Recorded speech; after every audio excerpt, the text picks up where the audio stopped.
Olá, eu me chamo Gleice Leitor, sou diretora de Educação e Pesquisa da Oficina Francisco Brenan e apresento a vocês a série Paulo Freire, Arte Contemporânea e Educação, um projeto no qual investigamos as ressonâncias do pensamento deste educador pernambucano na produção artística contemporânea. Para esse episódio, intitulado Uma Agenda para a Arte e Cultura em Paulo Freire, nós convidamos Flávio Breiner, professor aposentado do Centro de Educação da Universidade Federal de Pernambuco.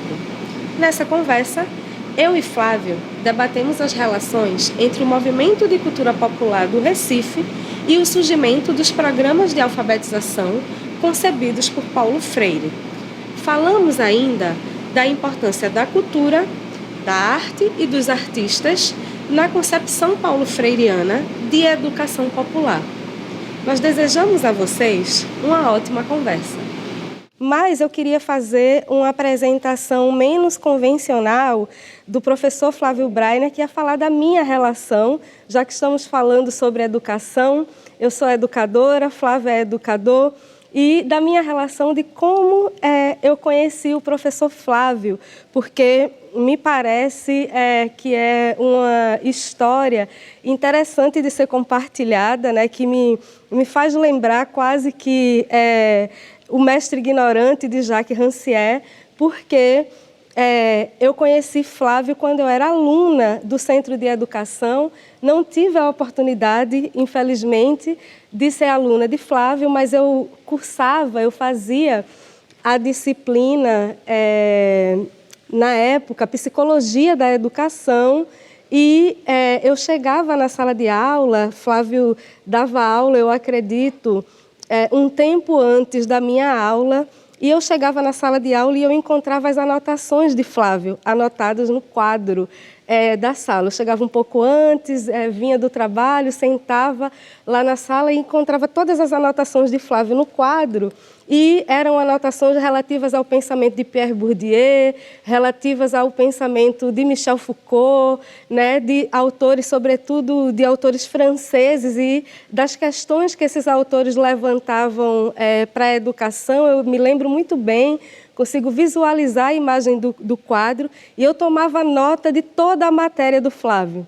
Tomava nota assim, de todas as questões, consigo visualizar e lembrar da aula dele sobre a distinção de Pierre Bourdieu, anotava esse material, essa referência bibliográfica e lia em casa, né? Pegava na biblioteca esses livros, esse material e lia. Então foi assim, eu fiz indiretamente o curso de Flávio, né, quase de uma forma autogerida, a partir das anotações que ficavam no quadro. Então, fazendo essa introdução, né, de como se deu aí uma relação pedagógica, uma relação entre professor e aluna, entre docente e discente, sem que Flávio me conhecesse, nem que eu o conhecesse pessoalmente. Então, com essa apresentação, Flávio, eu te agradeço por aceitar o convite. Está sendo um grande prazer agora ter a oportunidade de conversar com você.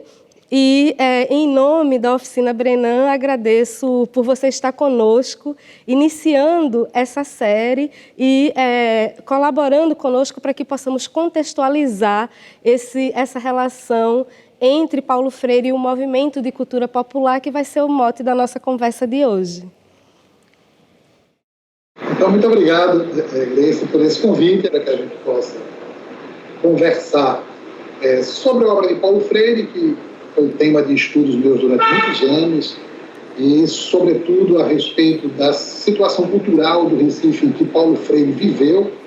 E acho muito interessante nessa sua apresentação que nós nunca nos conhecemos pessoalmente. Na primeira oportunidade você foi minha aluna indireta e dessa vez você está sendo minha interlocutora por via da tecnologia, quer dizer, um dia é capaz de a gente se encontrar em algum lugar pessoalmente, né? Mas fico muito agradecido, então, por esse honroso convite para participar dessa conversa que canta muito, sobretudo no centenário de Paulo Freire, que está sendo comemorado praticamente em todo o mundo ocidental. Flávio, numa entrevista que Paulo Freire concedeu à professora Janete Azevedo, em 1984, ele afirma que o MCP, o Movimento de Cultura Popular, antecipou o Brasil.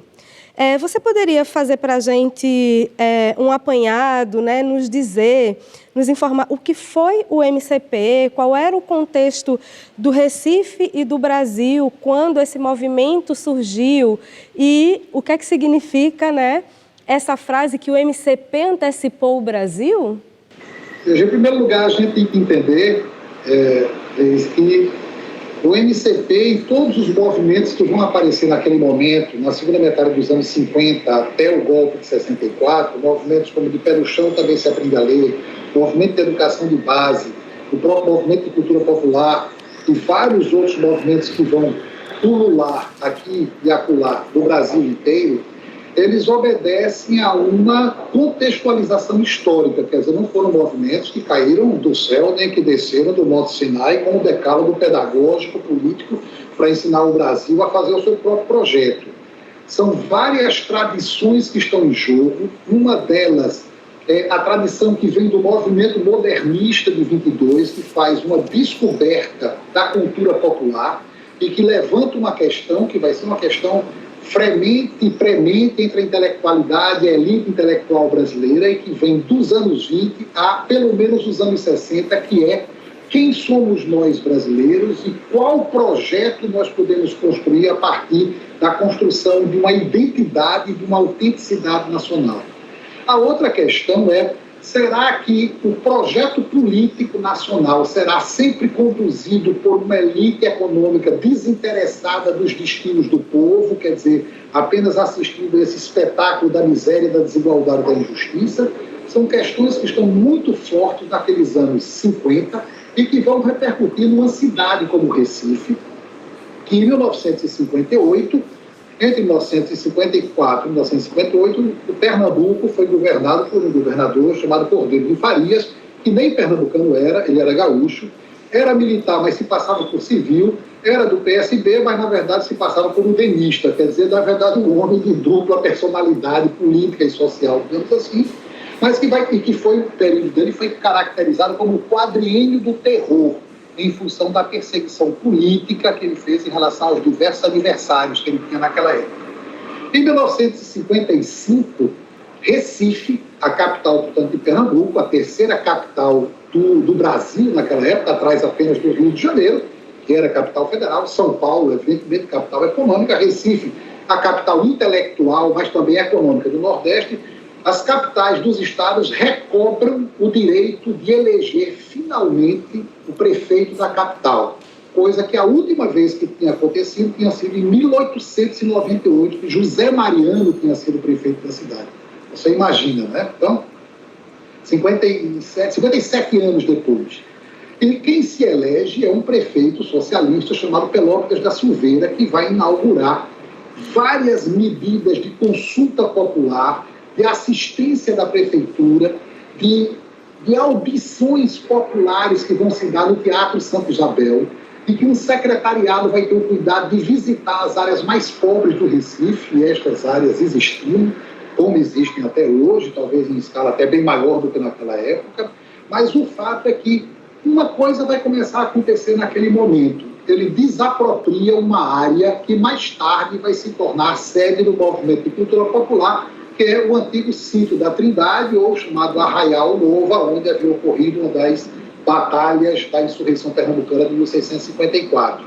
Pois bem, em 1959, quando termina o mandato dele, quem se elege prefeito da cidade é Miguel Arraes, né? E pouco tempo depois, o governador é Cid Sampaio, que é eleito por uma grande frente popular, da qual participa, inclusive, o Partido Comunista. Então, há uma quadratura histórica, acrescente-se a isso, em 1955, o aparecimento das ligas camponesas, né? O grande fenômeno do Engenho Galileia, as ligas camponesas dirigidas por Francisco Julião, e que toda uma movimentação social está começando a ocorrer dentro do estado de Pernambuco, mas sobretudo na sua capital, Recife, em função de responder àquela questão que tinha sido levantada nos anos 20, que era: qual é o projeto nacional? Como é que se pode alcançar uma identidade nacional? Junte-se a isso ainda o fato de que nós tínhamos agora um grupo de intelectuais formados na reunião da Mantiqueira de 1954, que vai dar origem ao Instituto Superior de Estudos Brasileiros, o ISEB, de onde farão parte intelectuais como Hélio Jaguaribe, Nelson Werneck Sodré, Álvaro Vieira Pinto, e que vai produzir uma ideologia chamada de nacional desenvolvimentista, propondo que o Brasil, de certa forma, assuma as rédeas do seu desenvolvimento, mas um desenvolvimento de natureza nacional e, sobretudo, e aí vai ser a inflexão que o movimento de cultura popular vai dar, uma inflexão popular, ou seja, um desenvolvimento ou um projeto nacional simplesmente conduzido pela burguesia, imaginando que a burguesia é uma classe universal, preocupada com lucro. O lucro não tem nacionalidade, o lucro não tem cor, o lucro não tem cheiro, né? Mas se a gente quiser pensar num projeto nacional, nós teremos que ir buscar isso dentro de um determinado extrato de cultura que este sim caracteriza, ou pelo menos se pensava assim, se caracteriza a alma nacional, o espírito nacional, a autenticidade nacional. É isso que a gente vai chamar de cultura popular. Em 1960, em maio de 1960, então, numa reunião do gabinete do então prefeito Miguel Arraes, em que está presente pessoas como, por exemplo, Abelardo da Hora, o escultor e artista Abelardo da Hora, a professora Anita Paz Barreto, o Paulo Freire não está presente nessa reunião, Germano Coelho é um caso um pouco especial porque ele tinha, nos anos 50, feito um estágio na Bolsa de Estudos da França e conheceu um professor, quer dizer, na época ele não era professor, depois ele foi professor da Sorbonne e eu próprio fui aluno dele, assisti 2 seminários dele, um professor chamado Geoffroy de Mazelier, já falecido, e durante a resistência francesa, entre os anos de 40 e 44, ele criou um movimento na França que era ao mesmo tempo um movimento cultural, junto às camadas mais pobres, operários, camponeses e imigrados, mas que era ao mesmo tempo um movimento de politização dessas camadas com vistas à resistência à ocupação nazista. Esse movimento chamava-se Movimento Povo e Cultura. Povo e Cultura. E Germano Coelho terminou fazendo um estágio, ele e a esposa dele, Norma Porto Carreiro, terminaram fazendo um estágio, então, com o Geoffroy de Mazelier, e vieram para o Brasil com essa ideia, portanto, desse movimento popular, ao mesmo tempo de recuperação da cultura popular, mas também de conscientização política.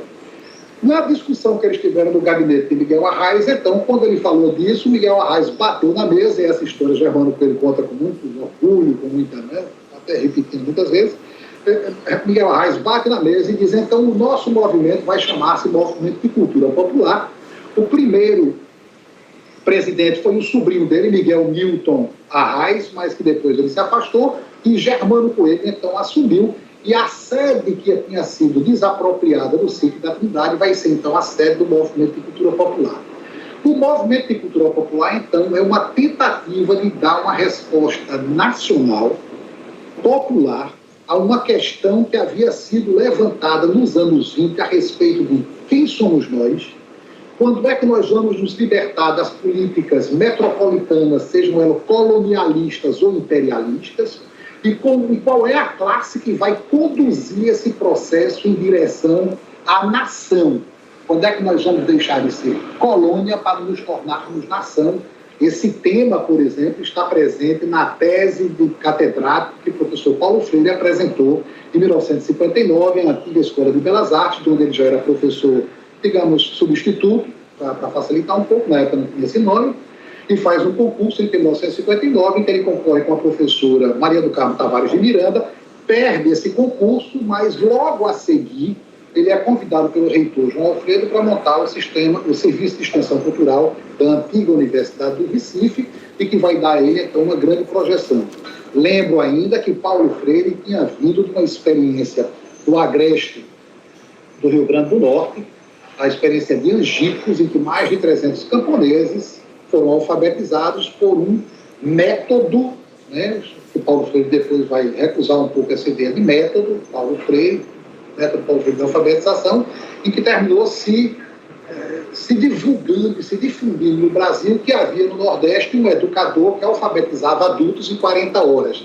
Não é bem assim. Essa é um pouco uma mitologia que se cria em torno de todas essas grandes personalidades da nossa história, mas o fato é que as atenções do Estado estavam todas voltadas agora para uma experiência que juntava empresários, burguesia nacionalista pernambucana, artistas, intelectuais, estudantes e povo dentro de um projeto de cultura popular cujo objetivo era dar uma resposta à nossa nacionalidade, à nossa brasilidade, pergunta que havia sido feita nos anos 20 por exemplo, Mário de Andrade e o movimento modernista. Esse é o significado que a gente pode dar, aquilo que Paulo Freire chamou de por que o movimento de cultura popular antecipou o Brasil, porque foi a partir dessa ideia que vários outros movimentos dessa mesma natureza nacionalista e popular tiveram origem. Pernambuco, nesse sentido, já tinha uma tradição também que vinha dos anos 20 de pedagogias inovadoras, basta pensar em Carneiro Leão, né, e no próprio Paulo Freire depois, e Pernambuco, então, é um desses locos que vai, portanto, promover uma resposta cultural à nossa brasilidade. Foi isso que o Movimento de Cultura Popular tentou fazer, e que em 64 ele foi impedido. É muito interessante esse contexto, Flávio, e te escutando, né, me ocorreu, nós estamos comemorando 100 anos, né, de Paulo Freire, e em 1922, ano que vem, vamos comemorar 100 anos justamente da Semana de Arte Moderna e 200 da independência do Brasil, né? Então são momentos que reacendem, inclusive, esses debates identitários, esses debates em torno da especificidade, daquilo que nos torna específicos. E me ocorreu que, como contraponto o projeto modernista, como contraponto ao projeto modernista alicerçado, pensado, gestado em São Paulo, nós vivemos aqui entre a década de 20, aqui em Pernambuco, a década de 20 e a década de 30, a emergência de uma discussão sobre regionalismo, também protagonizada e encampada por outro Freire, que é o Gilberto Freire, que entra para a história, inclusive, como um contraponto, né, político, como que suas ideias tivessem uma oposição ou um desencontro político às ideias de Paulo Freire na década de 50, na década de 60, mas você falando dessa necessidade, da emergência de uma identidade cultural, que me parece local, que é centrada num contexto, né? Ela é contextualizada, então não seria o caso de uma identidade global que se buscava, por exemplo, na Semana de Arte Moderna, que é desse brasileiro, né? De você encontrar ali uma amálgama e uma síntese do que seria um brasileiro, mas que o MCP está mais centrado nessa resposta sobre o povo brasileiro a partir de um contexto, então, Recife como contexto, esse momento político como contexto que você traz. Então, pensando que você nos possibilita pensar que tem a emergência de uma noção de povo. Que povo é esse do MCP, né? É o nordestino, é o recifense, é o pernambucano, porque você fez uma lista, o burguês, os empresários, os intelectuais e o povo, como se o povo não tem interseção, então, com o burguês, não tem interseção com o intelectual. Quem é esse povo que o MCP está reivindicando? Ele dialoga com as pautas do regionalismo ou não? Né? Essas distinções estavam sendo debatidas na época? Eu acho que para responder a sua pergunta, ótima pergunta, a gente vai ter que voltar um pouco para o século XIX e entender pelo menos como é que a nossa elite percebe a existência do povo, né? É claro que a noção do povo, um autor francês, né, da época da Revolução Francesa, chamado D'Alembert, ele dizia: eu adoro esse conceito de povo porque serve para tudo. Então veja que a gente já tem, desde a origem do termo moderna do termo povo, né, a gente já tem um probleminha semântico a ser resolvido. E basta pensar que há pelo menos duas tradições que vão confluir no movimento de cultura popular. Uma tradição racionalista e uma tradição romântica. A tradição racionalista é a tradição francesa, aquela que pensa o povo como entidade política, ou seja, como entidade una e indivisível que oferece a legitimidade e a soberania da república. Enquanto que os alemães, sobretudo do movimento pré-romântico chamado Tempestade Ímpeto, esse movimento, sobretudo numa Alemanha que não tinha feito ainda a sua unidade nacional, ela só vai fazer em 1871. Nele o povo não aparece como entidade política soberana e legítima, aparece como entidade cultural. Se quisermos ter uma resposta efetivamente nacional e não cosmopolita aos problemas da nação, essa resposta terá que ser encontrada na cultura popular, ou naquilo que eles chamam de Volksgeist, que significa o espírito do povo. Um tema que vai entrar no romantismo muito adentro, que vai chegar pelo menos até os anos 60.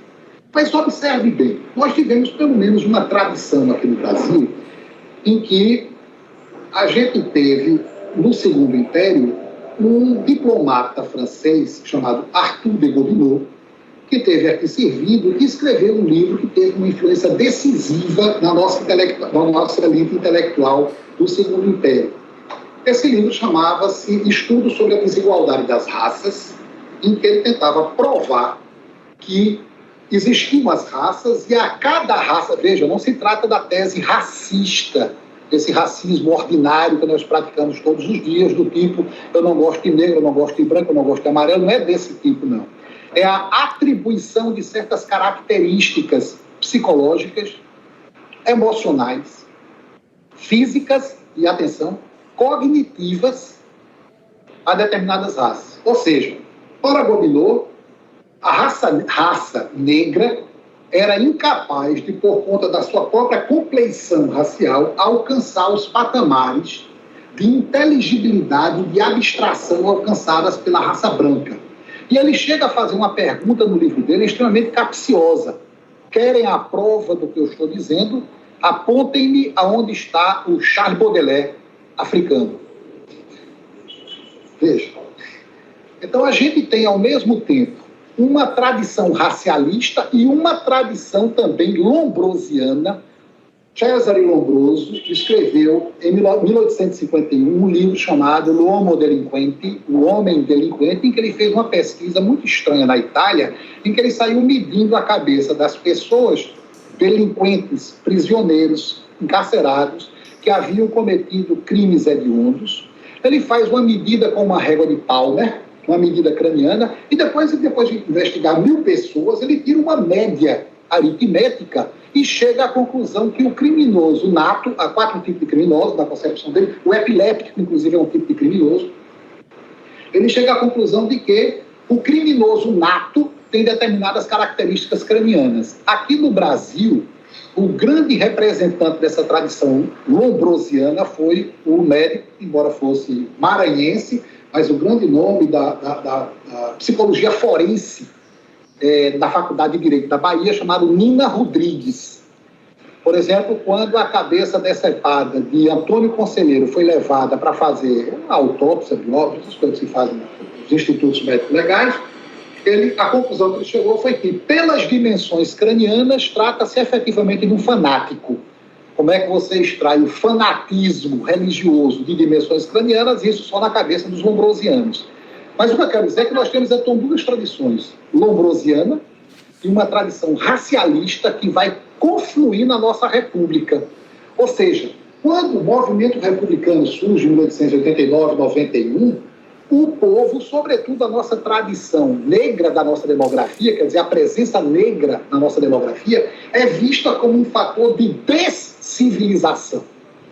Ou seja, nós nunca alcançaríamos os patamares que a Europa havia alcançado, porque, infelizmente, a nossa elite olha para o alto e vê Paris. Foi isso que Pereira Passos fez no Rio de Janeiro, foi isso que o nome dele, um prefeito que existiu aqui em Recife, esqueci o nome dele, um governador que existiu aqui em Recife, que derruba praticamente todo o centro da cidade para fazer esse centro novo que a gente tem, inspirado nas aberturas dos grandes boulevards parisienses. Então olha para cima e vê Paris, mas olha para baixo e vê o espetáculo de um povo ignorante. Observe que isso começa a mudar nos anos 20 com o movimento modernista. Eu quero lembrar que que Mário de Andrade faz duas grandes excursões chamadas de etnográficas, uma financiada pela família Penteado de São Paulo, que ele vai para o Amazonas, e outra que ele faz para o Nordeste do Brasil, em que ele passa, inclusive, pelo Recife, pelo Mercado de São José, e termina a excursão dele na casa de Câmara Cascudo, no Rio Grande do Norte. Tem uma foto muito interessante dele de pijama, no jardim, e escreve um livro depois chamado O Turista Aprendiz, um livro interessantíssimo, em que ele faz uma recuperação do cancioneiro, das brincadeiras, da cultura, da literatura de cordel, do falar popular, e vai observar que, a partir daí, se quisermos ter uma resposta à nossa brasilidade, ela terá que vir da cultura popular. Ora, quando Gilberto Freire, e se escreve com Y, não com I, não, são os dois Freires, tá? Quando Gilberto Freire, em 1933, publica Casa Grande Senzala, depois dele ter feito o mestrado dele com Franz Boas, que era um culturalista da Universidade de Piley, né, e depois Cornell, ele traz toda uma tradição culturalista que vai romper e bater de frente com a tradição racialista que havia sido criada no século XIX, como eu acabei muito precariamente de expor. Então, observe que a obra de Gilberto Freire vai ser uma obra que vai provocar um verdadeiro escândalo naquele momento. Não somente porque ele muda a linguagem da sociologia, mas porque ele levanta temas absolutamente proibidos. A obra, inclusive, vai ser quase que ela vai ser condenada a entrar no Index Librorum Prohibitarum, no índice dos livros proibidos. A igreja vai estar... O 4º capítulo de Casa Grande Senzala é sobre a sexualidade, né, das pessoas, né, que se praticava entre senhores e mucamas, tal, e escravos. Então, isso é visto como... E, no entanto, é um livro que se chama, tem como subtítulo, A Formação do Patriarcado Brasileiro. Mas a ideia de formação está muito presente naqueles anos 30. Antônio Cândido escreve Formação da Literatura Brasileira, Nelson Werneck Sodré escreve A Formação Histórica do Brasil, Caio Prado Júnior escreve A Formação do Brasil Contemporâneo, e assim por diante. Como se estivéssemos agora, naqueles anos 30, redescobrindo essa expressão que Carlos Guilherme Mota, professor da USP, usou, estávamos redescobrindo o Brasil a partir de uma perspectiva não europeia, não importada, não teoricamente importada, quer dizer, através de olhos emprestados. Agora nós estamos começando a ver o Brasil de baixo para cima. E isso vai repercutir nos anos 50 e nos anos 60 numa pedagogia. Se nós temos o ISEB, que produz uma ideologia do desenvolvimento econômico, se nós temos historiadores que falam da nossa brasilidade e das etapas que nós temos que cumprir para realizar o nosso projeto histórico, se nós temos que retomar certas tradições para poder afirmar uma literatura nacional, quer dizer, a criação de um sistema nacional, que é a tese do Antônio Cândido, nós precisamos também de uma resposta pedagógica para essas questões que estão sendo levantadas. O que Paulo Freire faz é dar uma resposta pedagógica à ausência de uma tradição republicana que, mesmo no interior da República, não fora realizada. É isso que ele vai fazer com a Educação como Prática da Liberdade, 67, e logo a seguir com a Pedagogia do Oprimido. É a resposta que eu poderia dar para você. Você mencionou, Flávio, que no contexto de instauração, né, nesse momento que antecede a instauração do MCP, que artistas, intelectuais e pessoas que estavam ligados aí à organização desse projeto, à organização, inclusive de um projeto de governo, realizaram uma série de escutas, né, no Teatro Santa Isabel, e que as pessoas fizeram mesmo uma imersão na cidade, percorrendo os bairros e os diferentes cantos aí do Recife, e que esse processo é também um processo de descoberta da pobreza, de descoberta da miséria, de descoberta de um Recife que precisava justamente de uma pauta e de uma agenda de desenvolvimento. E eu imagino que é desse momento, né, que vai surgir, que Abelardo da Hora vai fazer um trabalho dele que é super importante para o movimento de cultura popular, e é um trabalho que sempre vem associado ao contexto do desenvolvimento da pedagogia de Paulo Freire, que é Meninos do Recife, que é um trabalho que vai representar, né, que vai transformar em imagem essa descoberta de um Recife analfabeto, de um Recife imerso numa situação de pobreza. E, a partir de Abelardo da Hora, fiquei interessada em te escutar um pouco mais sobre o papel dos artistas no MCP e o engajamento dos artistas com essas agendas, né? Como que essas agendas literalmente vão ser transferidas aí também para um projeto estético, um projeto artístico que a gente tem nesse momento em Recife.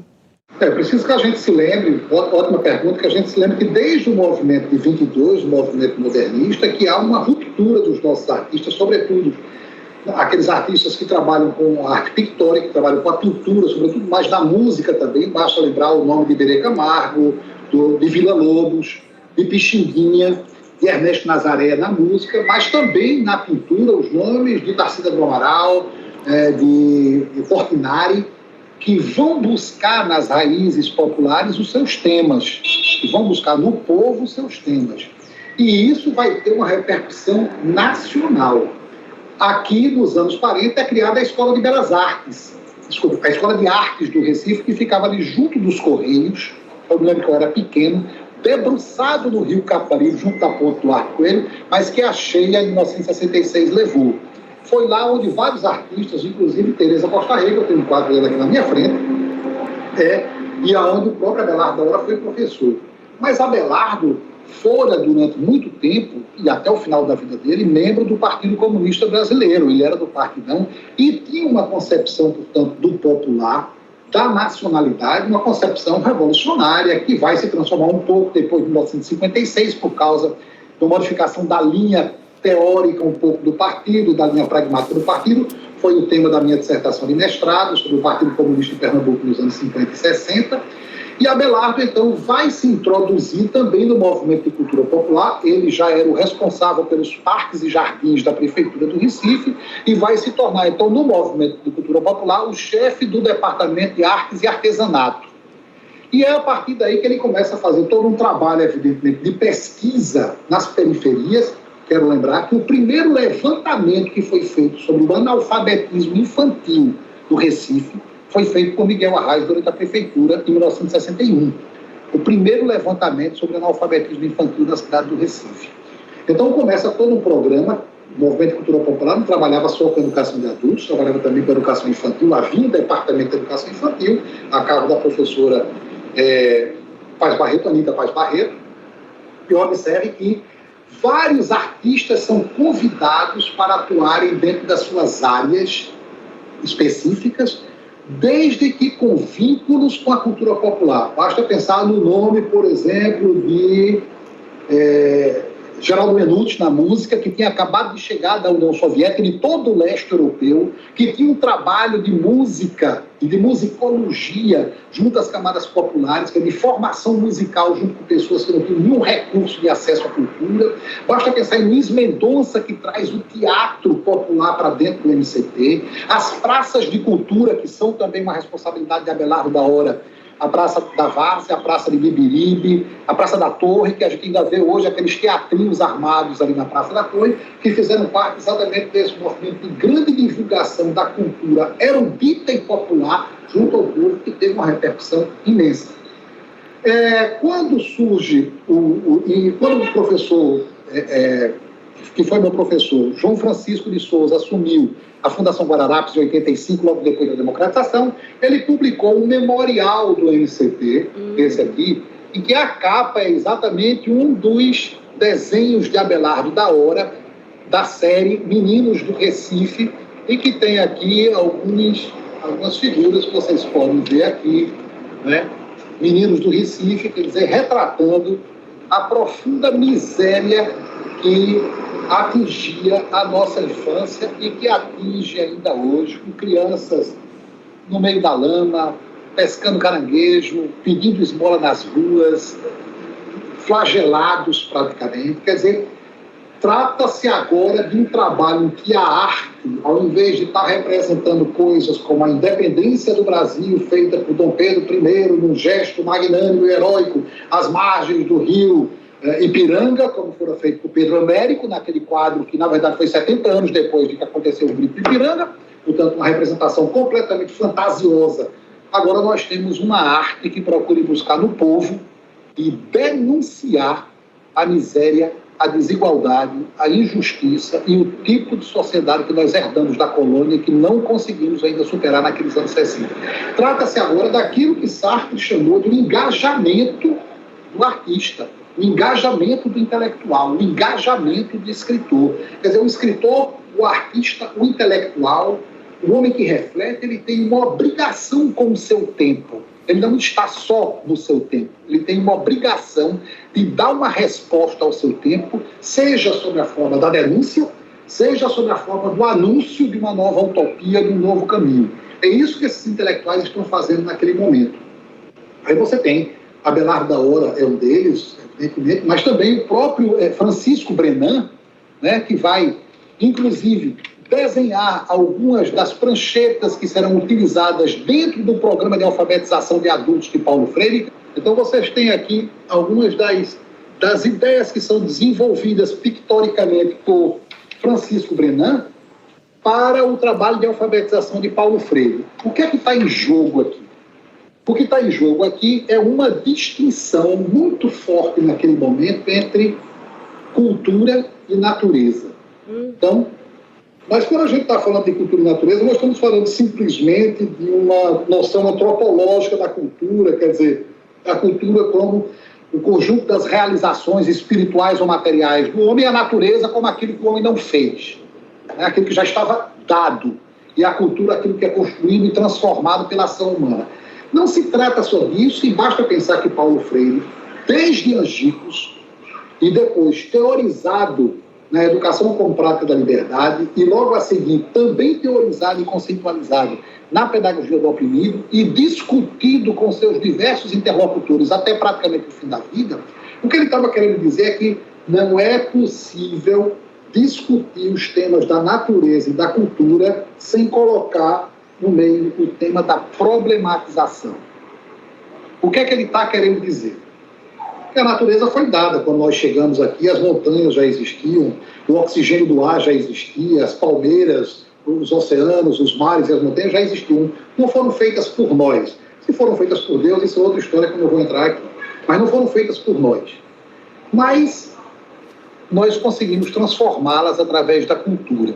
E o que é, então, nesse caso, a cultura? É uma determinada capacidade que tem o homem de transformar não somente o seu contexto natural, através das diversas ferramentas que ele utiliza, e é por isso que aqui nas gravuras de Francisco Brenan aparece o índio com uma flecha, a flecha já aparecendo como o primeiro instrumento de transformação da natureza, o homem com uma enxada na mão, portanto, como transformador da natureza, novamente o homem aqui com um aradozinho na mão, todos eles com um livro na mão, e finalmente, dentro de uma sala de aula em que eles estão olhando para uma natureza, mas uma natureza morta, ou seja, uma natureza agora transformada pelo homem. Então, observe que o que está em jogo aqui é o seguinte: a natureza nós não fizemos, mas podemos transformar. Mas as nossas instituições sociais, somos nós que as fizemos. E estas podem ser transformadas pela nossa ação e pela reflexão sobre essa ação. É isso que Paulo Freire, por exemplo, vai chamar de praxis. A ideia de ação e de reflexão sobre essa ação que nós cometemos para a transformação e problematização da nossa realidade social, institucional e cultural. É isso que esses artistas fizeram naquele momento. Muito bom. Tem uma questão interessante na última imagem que você mostra, né, das fichas que foram produzidas por Francisco Brenan em 1963, justamente para o Programa Nacional de Alfabetização, que é uma natureza morta projetada por um slide. Então, tem também aí a questão, né, um pioneirismo, a integração da tecnologia, inclusive, nessa representação, né, da tecnologia como um recurso didático também sendo introduzido nessa representação. E aí, Flávio, com essa introdução, né, com essa contextualização, inclusive, do papel dos artistas e como esse projeto pedagógico, ele está atrelado também a um projeto cultural, te pergunto, qual é o lugar da estética no trabalho de Paulo Freire? Já que estamos iniciando uma série que vai pensar como que Paulo Freire vem provocando hoje, na contemporaneidade, o trabalho de artistas, o trabalho de curadores de arte, o conceito de estética está muito presente em diversas passagens, né, da pesquisa, em diversas passagens do pensamento, em diversas passagens disso que a gente pode chamar de uma pedagogia ou de um pensamento social e educacional de Paulo Freire. E você poderia falar para a gente um pouco, então, sobre essa agenda cultural, mas o papel da estética nesse pensamento sobre a educação? Quando a gente está falando de estética, a gente está falando de uma parte da filosofia que estuda o belo. Basta pensar em Aristóteles, né, sobre a parte da estética dele, a primeira parte, a poética dele, né, onde está a parte da estética. E claro, é preciso que a gente entenda que Paulo Freire não é propriamente um esteta nem um teórico da beleza, nem um teórico do belo. Mas o que ele vai fazer é muito interessante pelo seguinte, e aí é preciso que a gente volte um pouquinho atrás, porque toda a forma como a linguagem pedagógica é pronunciada nos nossos discursos pedagógicos, até pelo menos a pedagogia do oprimido, são discursos muito carregados de duas tradições. Uma tradição psicologista, né? A tradição que vem de John Dewey, que vem de Pestalozzi, que vem de Piaget, e uma tradição sociologista que vem daquelas visões que pensam a educação voltada para o desenvolvimento. Basta pensar aqui em Anísio Teixeira, de quem Paulo Freire tinha muita admiração, por sinal. Mas o que Paulo Freire vai fazer é uma metalinguagem pedagógica, porque o discurso pedagógico que Paulo Freire inaugura não tem mais nada a ver com os discursos puramente sociologistas, nem os discursos puramente psicologistas. Observe que ele vai introduzir, por conta das leituras que ele havia feito, das tradições que ele conhecia da literatura, uma linguagem literária, com o uso de uma certa sintaxe que não tem mais nada a ver com a sintaxe anterior. Por exemplo, quando a gente pensa na noção de boniteza, né, de amorosidade, né, e eu não vou nem falar da noção de oprimido e como é que ele vai modificar essa noção de oprimido, mas toda uma linguagem nova que ele vai criar para oferecer a gente um outro ponto de vista que, se nós estivéssemos usando a mesma linguagem anterior, não seríamos capazes de nos deslocarmos. O estético aqui atinge uma posição muito tipicamente política, em que o belo e o bem, para usar uma linguagem aristotélica, terminam se juntando. Porque não se trata mais simplesmente de produzir o belo, de produzir uma estetização da existência, uma estetização do pedagógico, ou um pedagógico voltado para construir o belo. Não é isso. Se trata de fazer com que a beleza, o estético, seja também um fator de conscientização, seja também um fator de problematização da realidade. Eu nunca tinha visto, eu cruzo, e as pessoas cruzaram todas as vidas com os meninos de rua, mas é só quando um menino de rua é retratado dessa forma que eu tomo distância da realidade, que eu vejo todos os dias e digo, eu nunca tinha pensado a realidade dessas pessoas dessa maneira. É quando eu vejo um quadro dessa natureza aqui, que eu digo, eu nunca tinha pensado a relação da cultura com a natureza dessa maneira, que um simples arco e flecha do índio, dos povos originários, seriam capazes de nos introduzir no mundo da cultura que eu nunca tinha pensado. Sempre imaginei que os primitivos fossem primitivos, portanto, povos cuja cultura fosse uma cultura inferior. É exatamente contra isso que Paulo Freire está se levantando. A cultura popular é uma resposta que é dada tão válida, tão semântica e tão polifonicamente válida quanto qualquer resposta cultural que nós podemos dar. Então, o que ele está fazendo é juntar o belo com o justo com o bem. Então, o trabalho da linguagem paulo-freiriana é também um trabalho com a beleza da linguagem, com a literaturização da linguagem pedagógica, com vistas a alcançar um projeto social, político, que ele chama de libertador. Observe aqui que beleza e libertação estão agora caminhando juntos dentro do processo pedagógico.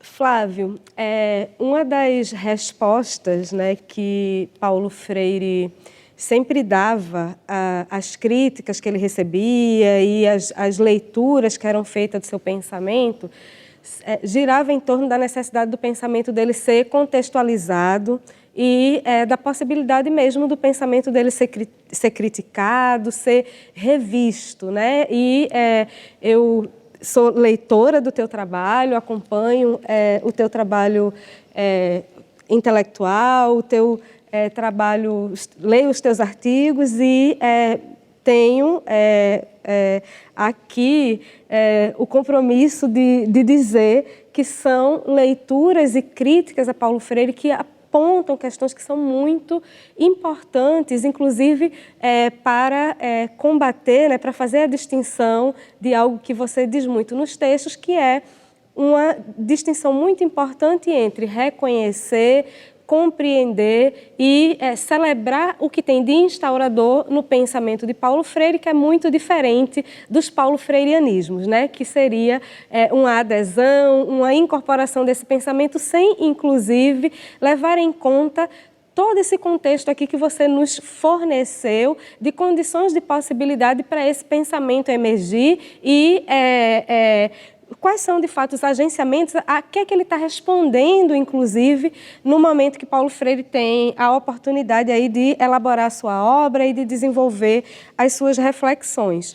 E aí eu fiquei interessada em te escutar a respeito da questão de um artigo que você escreveu, que se chama o Elixir da Redenção, onde você faz uma apreciação crítica ao movimento de cultura popular, nos oferecendo chaves de leitura para o problema da discussão de povo que o movimento de cultura popular reivindica, que o movimento de cultura popular trabalha. Então, qual seria, né, essa redenção para a gente concluir que o movimento de cultura popular estava buscando e qual é o problema, né, quais são os problemas e quais são os cuidados, quais são as ressalvas, se eu posso dizer assim, que nós precisamos fazer ao ler esse movimento, ao ler esse momento, ao ler esse contexto, né, o próprio pensamento de Paulo Freire, como resposta a essa emergência,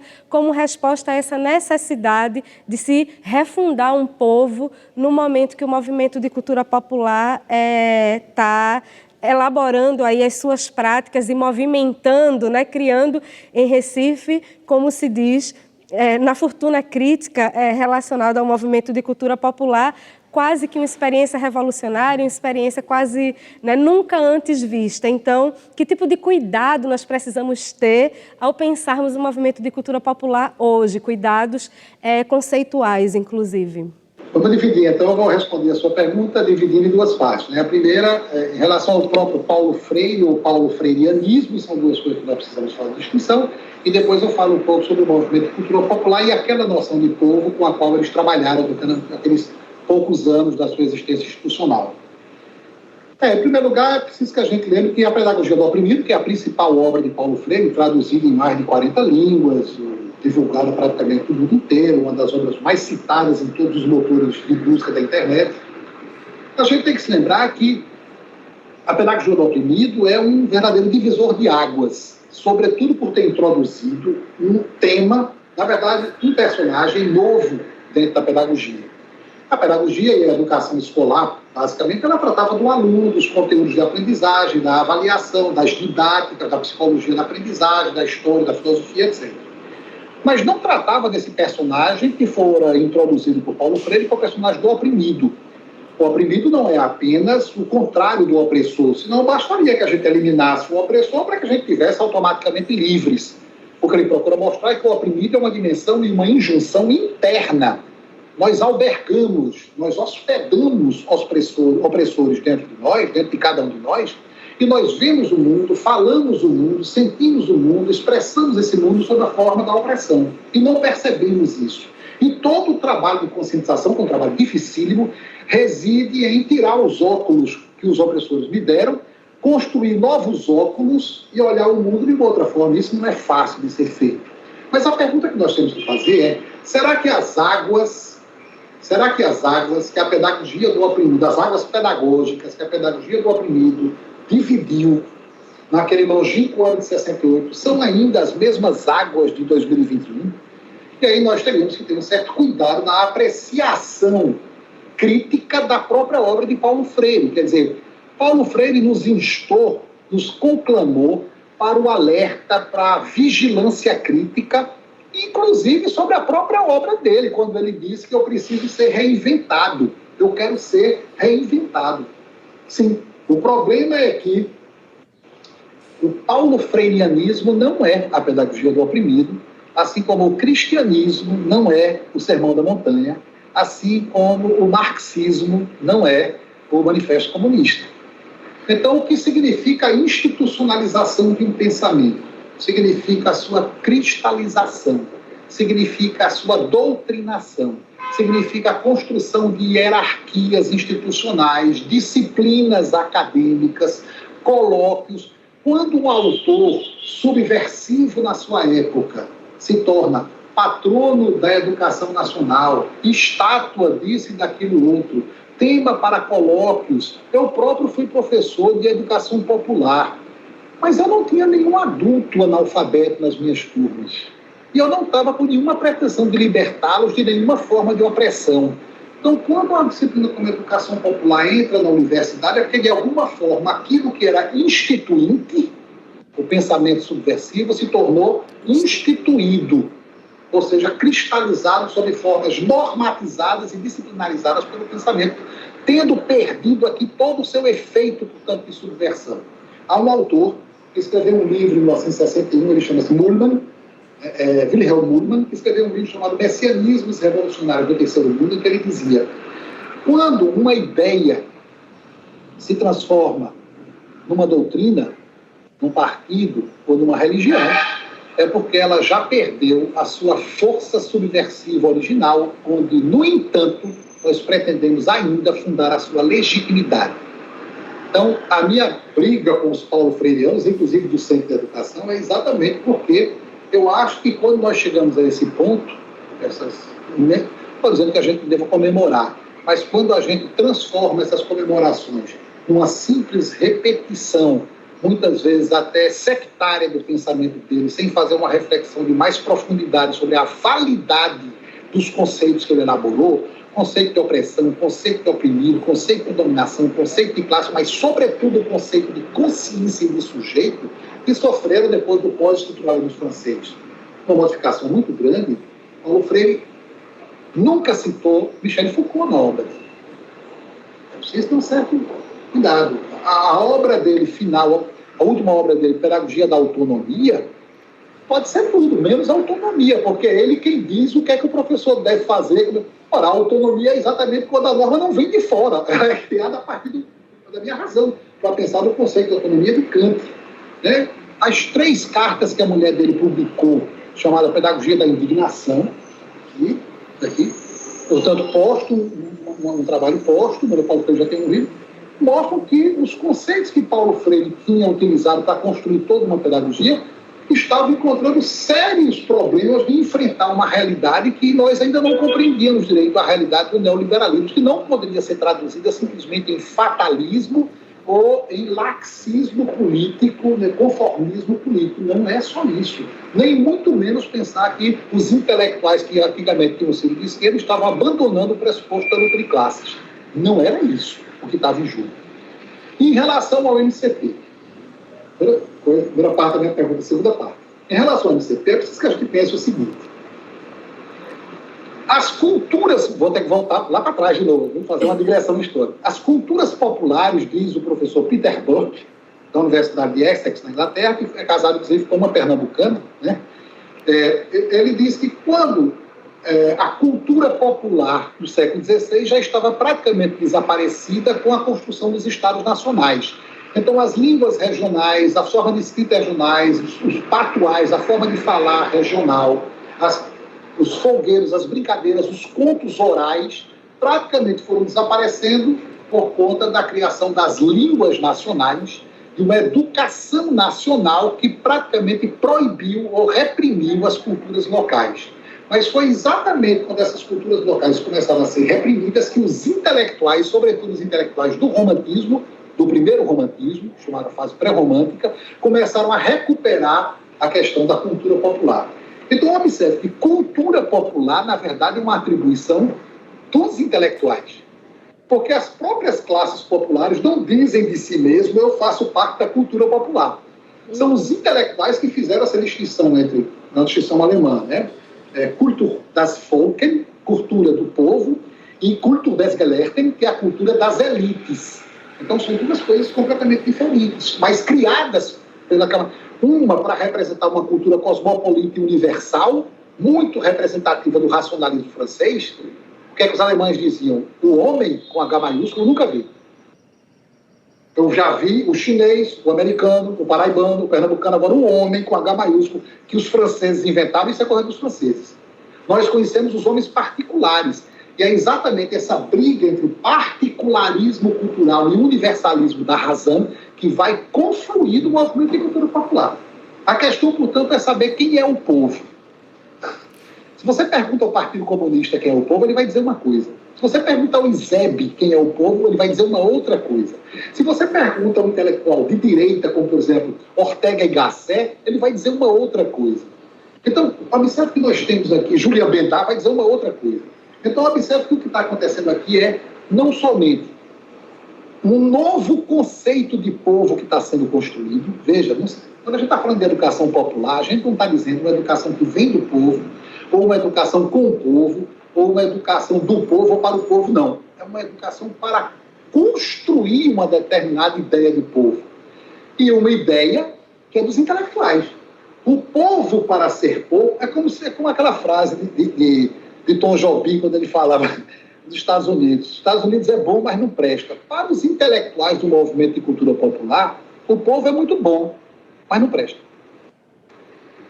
É muito bom porque é portador de uma cultura carregada de uma polissemia, de uma sintaxe, não é? De uma gramática extremamente rica, mas portador de uma consciência política pobre.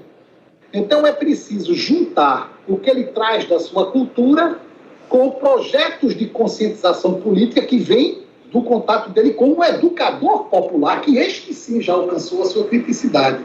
A ideia de que o povo é ingênuo e que os intelectuais são críticos é uma ideia que hoje teria muita dificuldade de ser aceita, porque ela termina por estabelecer uma hierarquia de poder em que eu sei sobre a sua consciência aquilo que você mesmo ignora. Essa posição é uma posição iluminista, que o próprio Paulo Freire depois teve muito cuidado com a própria ideia de conscientização, que nem dele é, de Álvaro Vieira Pinto, com a própria ideia de conscientização, né? A gente hoje já tem um certo cuidado de falar disso, e sobretudo com aquela ideia muito comum do MCP, presente em praticamente todos os documentos, dizendo que o papel do movimento de cultura popular é elevar o nível cultural das massas.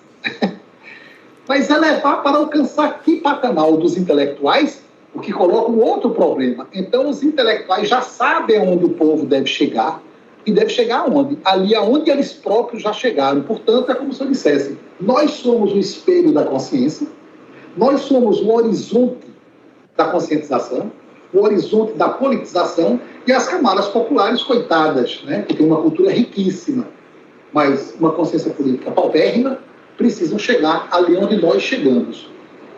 Imaginem esses intelectuais no poder. O que você acha que eles iriam fazer? Essa é a resposta que eu quero.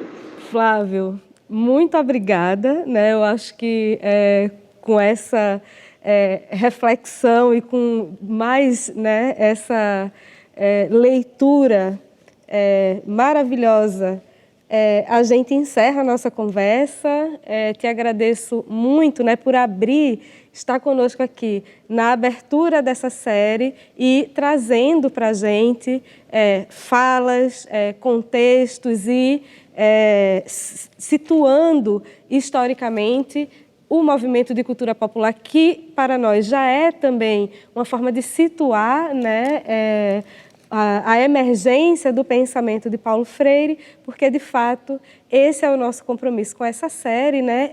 Se ela parte da pergunta de por que Paulo Freire vem sendo retomado e reivindicado pelas práticas artísticas, é também um modo da gente entender onde e quais são as condições de possibilidade para esse pensamento emergir e, quando nos reapropriamos, como você bem disse, de determinados pensamentos, de determinados conceitos, de determinados saudosismos, inclusive, porque é repleto de saudosismo as nossas análises e as abordagens sobre o MCP, que tenhamos, se não consciência, pelo menos a possibilidade, né, de ler o que está em jogo, né? E eu considero que, né, sou uma apreciadora do teu trabalho e considero que as tuas leituras e as tuas reflexões têm nos fornecido um material muito generoso, e muito comprometido, né, com a teoria, com o pensamento, com a história, com os documentos, inclusive, para que nós possamos saber o que é importante ser celebrado, né, dentro desses processos e desses legados que nós temos desses projetos culturais, mas também o que é importante ser repensado, né, quais eram as categorias e, de fato, os projetos políticos, os programas políticos que pautavam as emergências desses movimentos, que é cada vez mais necessário, né? A importância fica aqui, uma síntese, se eu posso fechar com a síntese, da importância, de fato, da história, na hora da gente se apropriar desses pensamentos, desses conceitos e dessas imagens, digamos assim, né? Então, te agradeço por abrir essa série conosco, por essa generosa fala e, em nome da Oficina Brenan, né, te convido aí para seguir com a gente em interlocuções futuras, porque certamente esse é o início de uma grande conversa. Obrigada, Flávio. Eu é que fico muito agradecido pelo convite, por esse honroso convite. Espero que vocês tenham gostado, espero que tenha esclarecido alguns pontos a respeito da nossa história cultural e da nossa história pedagógica e, sobretudo, da importância e do legado intelectual, moral e político que Paulo Freire nos deixou, e que a gente deve receber como um legado e não como um modo de uso. É exatamente isso que eu queria dizer. Muito obrigado. Eu agradeço a todas as pessoas que fizeram parte da equipe técnica. Muito obrigado a todos vocês.